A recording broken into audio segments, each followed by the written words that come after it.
प्रियो, यह गीत एक भटके हुए व्यक्ति के जीवन का दुख भरी कहानी को दर्शाता है, जो अपने प्रभु को जानबूझकर भूल जाता है, पर बाद में सच्चाई को याद करके मन में बड़ी दुखी होता है और पछताते हुए अपने प्रभु से जो कुछ भी कहता है उसे आप भी सुन लीजिए।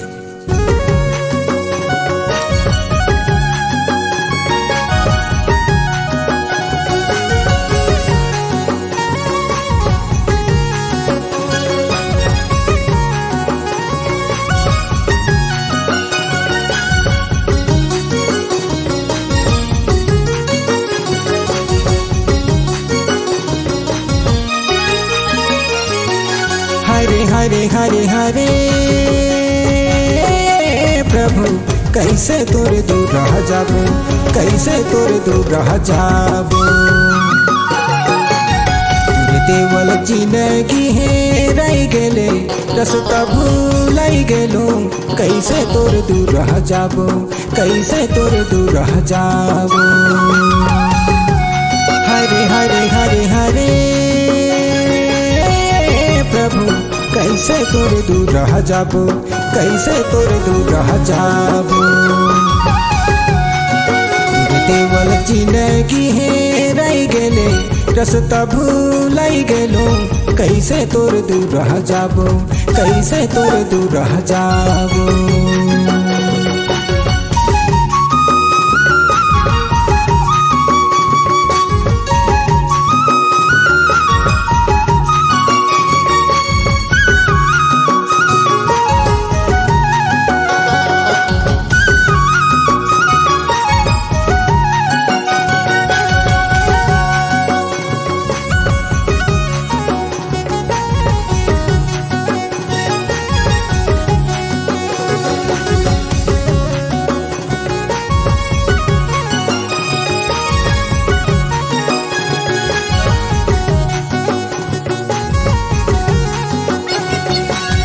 तोरे देवल आत्मा प्रभु,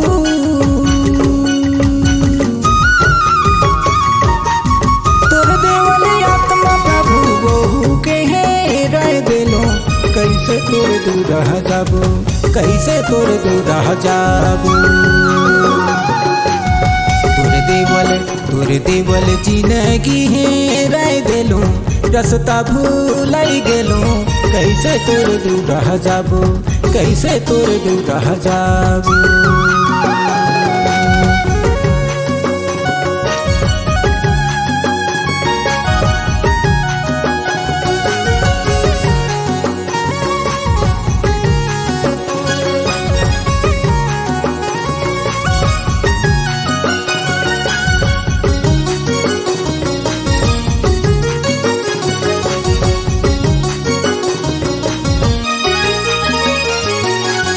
तोरे देवल प्रेमी प्रभु,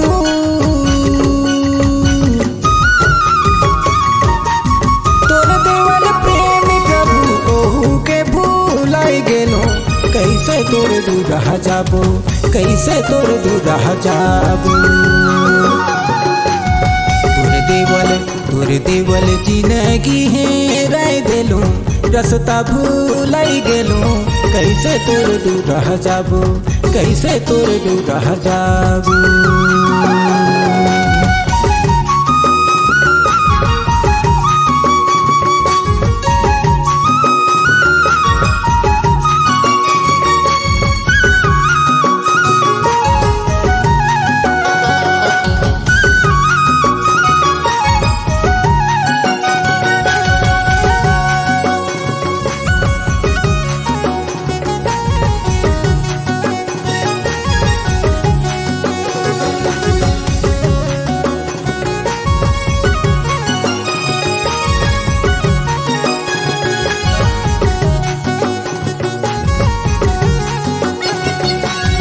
तोरे देवल आशीष प्रभु,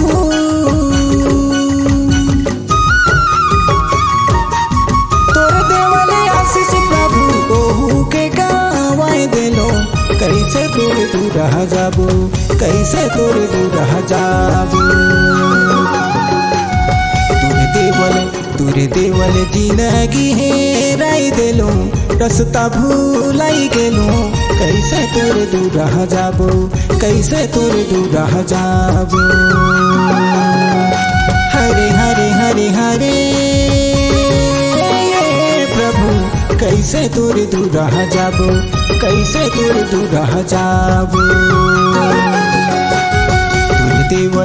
तोरे देवल जिंदगी हेराय देलो, रास्ता भूलाई गेलो, कैसे तोर दूर रह जाबो, कैसे तोर दूर रह जाबो।